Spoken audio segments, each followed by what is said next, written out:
Hi guys, আমি এখন আপনাদের মাঝে দেখুন একটি নতুন গেম খেলব, দেখতে থাকুন। দেখুন এখান থেকে এক এক করে পড়বে, সবগুলো যদি ধরতে পারি তাহলে আমি উইন, আর না ধরতে পারলে গোল আন্ডার। ওকে, তাহলে ভিডিওটি দেখতে থাকুন।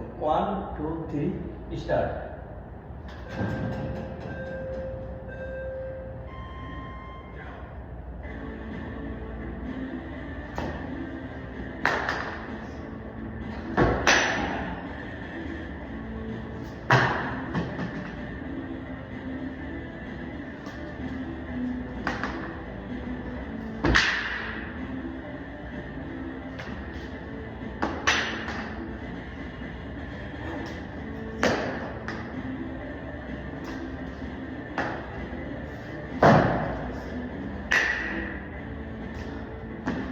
পারছি, মাত্র দুইটা ধরতে পারিনি, দুইটা।